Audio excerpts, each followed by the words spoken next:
Election commission बहुत ही एहतराम के साथ बहुत स्लो मूव कर रही है। इलेक्शंस हो गए, हम कहते हैं पूरे सिंध में, और आधे सिंध में तो इलेक्शन हुए भी 8 महीने हो गए।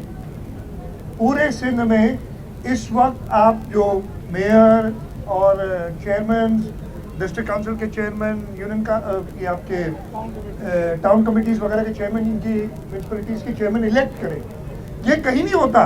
ये जो अजीब गरीब, जब 2018 का इलेक्शन हुआ था, कम से कम 2 सीटें ऐसी थी सिंध के अंदर जिनमें इलेक्शन नहीं हो सका था। तो क्या इंतजार किया था कि वजीर आजम और वजीर आला तब इंतखाब होगा, जब पता नहीं कहाँ से नई नई मंतक लेके आते। इलेक्शन कमीशन से हमारा यही एतराज़ है कि बहुत स्लो चल रहे हैं। इमीडिएटली इलेक्शंस कराएं, जो रिजल्ट्स हैं उनको अनाउंस करें, जो उन्होंने विथहेल्ड किए हुए।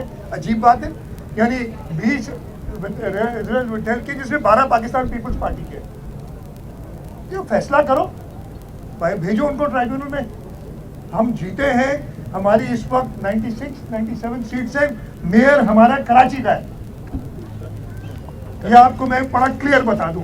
अब बाकी जो वो रोना धोना करें, और इलेक्शन कमीशन से हमें सख्त एतराज़ है कि उसको करें। मैंने आपके पहले सवाल का जवाब, जो दूसरे सवाल का जवाब पहले दे दिया था।